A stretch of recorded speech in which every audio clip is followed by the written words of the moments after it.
Macky Sall écrit à Ali Bongo Ondimba, le président de la République gabonaise a reçu ce matin à son cabinet l'émissaire de son homologue du Sénégal. À Paris, François Hollande a bouclé ce jour, 6 mai 2013, sa première année à la tête de la République française. À Brazzaville, au Congo, la Banque de développement des États de l'Afrique centrale tient son assemblée générale marquée par l'adoption de nombreux changements. Et puis, après 104 jours de disparition, une fillette de 5 ans révolue a été retrouvée saine et sauve. Marie-Lorraine Myrlène a été kidnappée le 21 janvier 2013 devant son établissement au quartier Angonje. C'est le magazine de la rédaction en fin de journal. Madame, Monsieur, bonsoir et merci de renouveler votre confiance à la rédaction de Gabon Télévision qui vous propose en ouverture de cette session principale d'information le chapitre réservé aux activités présidentielles du jour marqué par l'émissaire du président du Sénégal qui a échangé ce matin avec le chef de l'État, le conseiller Abdoulaye Sali Sall était porteur d'un message du président Macky Sall. À son homologue gabonais, presse présidentielle, Hervé Mangumba, Cédric Aleka. Bienvenue Miko. L'émissaire du chef de l'État sénégalais était porteur d'un message au président Ali Bongo Ondimba. L'échange entre les deux hommes a permis de revisiter les pistes de coopération et de partenariat entre le Gabon et le Sénégal, deux États qui partagent en commun le sens des valeurs de démocratie, d'état de droit et de développement. J'ai eu l'honneur d'être reçu ce matin par son Excellence, M. le Président de la République, Ali Bongo Ondimba, étant porteur d'un message de son homologue et frère, le président Macky Sall. Et comme vous le savez, je ne peux pas dévoiler le contenu d'un message présidentiel, mais ça a trait juste à des relations entre les deux pays. Et comme vous le savez, le président Macky Sall apprécie beaucoup les efforts du président Bongo dans le cadre du développement de l'Afrique et de ses efforts pour le rétablissement de la paix dans la zone Afrique centrale. L'axe Libreville-Dakar se porte bien et se revitalise. Révision du cadre juridique, échange économique, coopération dans les domaines de la santé, de l'éducation, bref, l'audience du palais présidentiel s'inscrit bien dans la logique d'un nouveau départ pour la coopération gabono-sénégalaise. 6 mai 2012, 6 mai 2013, François Hollande a bouclé aujourd'hui, je le disais, sa première année à la tête de la République française. François Hollande a réuni ce matin même à l'Élysée, à Paris, son gouvernement pour commencer à écrire un nouveau chapitre de son quinquennat. Pour un exercice de bilan et perspective, l'exécutif s'est refusé aujourd'hui une quelconque célébration dans un contexte de chômage record et de crise économique. François Hollande, un an après, à l'Élysée, c'est plus de 20% de satisfaits, 54% pour des réformes accélérées et 11% de sans opinion. Le Premier ministre français, Jean-Marc Ayrault, a indiqué hier soir qu'il faut accélérer, accentuer et impulser davantage l'action gouvernementale susceptible de stimuler l'investissement en France. Amener la communauté nigérienne à respecter les lois et règlements du Gabon au centre des échanges entre le consul honoraire, Excellence Ibrahim Harouna, et ses concitoyens. L'économie des échanges, Pierre Claver est là, Jerry Mbougou Bivigou. Nombreux. Ils étaient particulièrement nombreux à répondre à l'appel du consul honoraire du Niger au Gabon, Ibrahim Harouna. Les Nigériens vivant au Gabon et qui contribuent à leur niveau au dynamisme de notre pays, il fallait faire passer un message. Nous avons convoqué cette rencontre à l'intention de tous les membres de la communauté nigérienne vivant ici au Gabon. Et c'est dans la droite ligne des actions consulaires que nous avons entreprises depuis l'ouverture officielle du consulat à la date du 14 août 2012.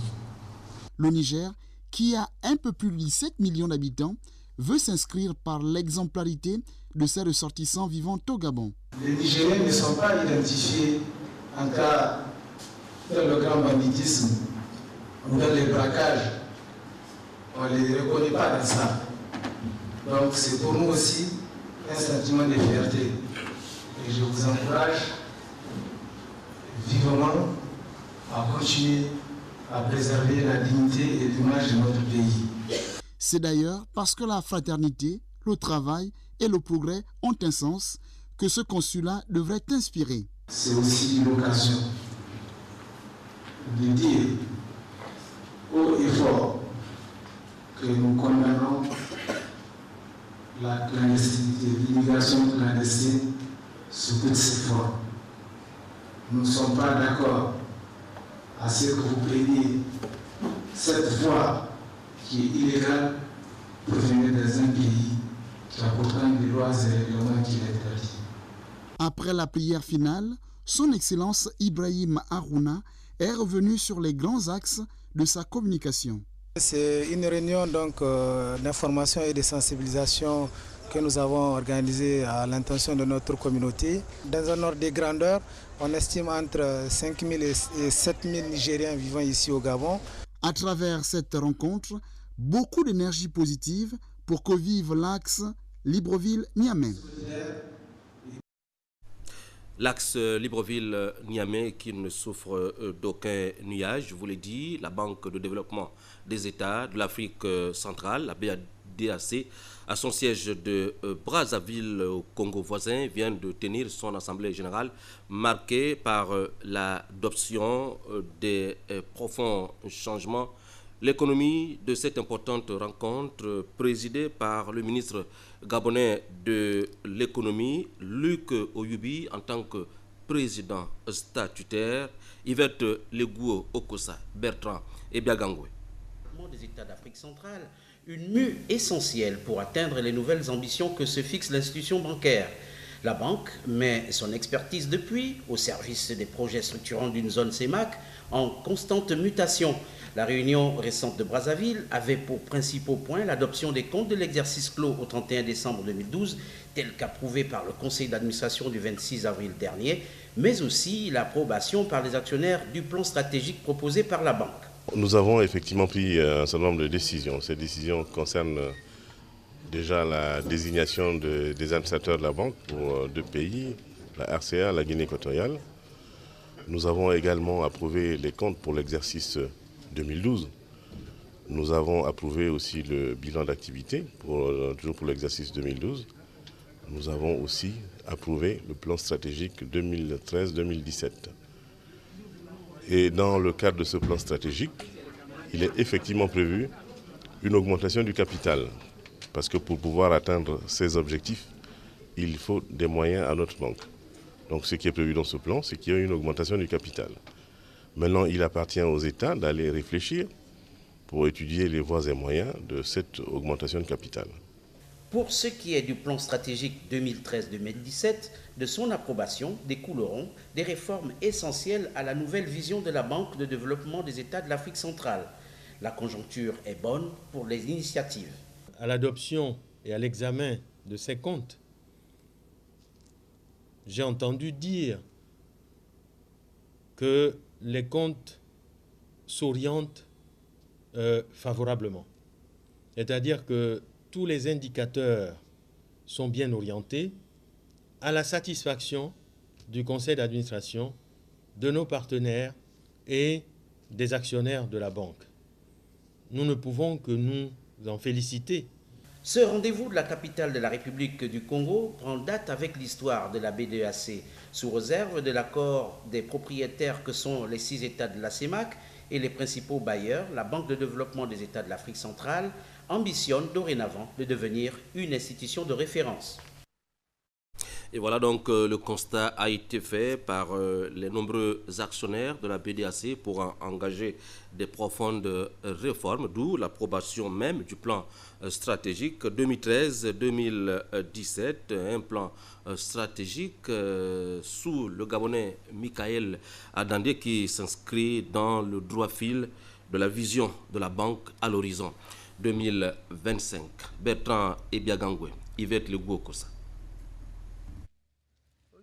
Le plan repose sur les fondamentaux que sont être un acteur majeur dans le financement des projets d'infrastructure pour l'émergence des États en 2025, mobiliser les excédents de liquidité de la sous-région pour les projets structurants, être un émetteur de référence sur le marché financier CEMAC, devenir un partenaire stratégique des États pour le développement de la zone, contribuer enfin à la lutte contre la pauvreté. Toutes ces mesures rendront à coup sûr la banque plus attractive. Rendre la banque attractive. Pour la simple raison que je vous ai dit tantôt, que la banque doit mobiliser des ressources aux conditions les plus douces possibles pour les mettre à disposition des opérateurs économiques et des États. Pour avoir des ressources aux conditions les plus douces possibles, c'est qu'il faut réduire au maximum le risque pour que la perception de ceux qui doivent confier leurs ressources à la BDAC soit une bonne perception. L'actionnaire principal, la Banque des États d'Afrique centrale, encourage lui aussi ces réformes. Et nous sommes tout à fait favorables à tout ce qui pourrait améliorer la capacité financière de cette institution. L'essentiel, c'est de donner les moyens de ses ambitions, puisque la BDAC a présenté un plan stratégique que je crois le conseil d'administration a adopté. Donc il faut lui donner les moyens pour ses ambitions. Après avoir entériné le résultat net bénéficiaire de 2 milliards de nos francs, bénéfices enregistrés au titre de l'exercice 2012, les actionnaires sont totalement en phase avec les gestionnaires au quotidien de la banque. Pour sa part, l'Agence nationale des infrastructures numériques et des fréquences, l'ANEF, vecteur de développement numérique, déploie l'infrastructure numérique dans le système éducatif gabonais par le biais, vous allez le voir, du projet éducation du ministère de tutelle. La matérialisation de ce projet vient de se traduire ce matin même par la remise d'un don de matériel numérique. Félix Moudibangoui, Cédric Molé-Malonga. Plus qu'une action concrète, le numérique des pratiques pédagogiques est désormais possible en milieu éducatif gabonais. Ce programme va permettre de renforcer le plaisir d'apprendre, d'aller à l'école, de faciliter l'accès à la vie scolaire et le travail des enseignants. 50 salles de classe numériques mises en œuvre, 50 tableaux interactifs installés, 68 ordinateurs de type serveur, 3181 ordinateurs de type confondu, 92 imprimantes, des routeurs, etc. Ce matériel, Monsieur le Secrétaire Général, est non seulement l'expression de notre volonté à inscrire durablement l'école gabonaise dans l'ère numérique, mais aussi et surtout le désir de mettre en œuvre, comme je l'ai indiqué au début de mon propos, deux volets liés à l'éducation nationale qui sont inscrits dans le plan stratégique Gabon émergent 2011-2016, à savoir l'équipement et l'accès Internet du secteur éducatif, la création et la diffusion des contenus éducatifs. La remise de cet important matériel informatique et télécom s'inscrit dans le plan sectoriel opérationnel Gabon numérique. L'élève sera ainsi au cœur de la connaissance d'éthique. Ces équipements vont être désormais déployés dans le Gabon entier, en moyenne 107 établissements qui vont recevoir 3100 ordinateurs pour le pré-primaire, le primaire, le secondaire et l'enseignement supérieur. Je me permets, au nom de tous les élèves du Gabon, au nom de tous les enseignants et de tous les responsables et fonctionnaires de l'administration de l'éducation, de remercier vivement Monsieur le Président de la République, chef de l'État, pour soit désormais en contact avec l'outil informatique. La matérialisation de ce projet est le fruit d'une franche collaboration entre le ministère de l'Éducation nationale et l'ANEF. En décidant de doter le Gabon d'un système éducatif performant, ces deux entités sont en phase avec le PSGE dans son pan Gabon des services. Merci d'avoir regardé le journal que réalisait de main de maître Nestor Ekomier derrière la coordination d'Ahmed Mouyaka et Charline Pira. À demain 20h.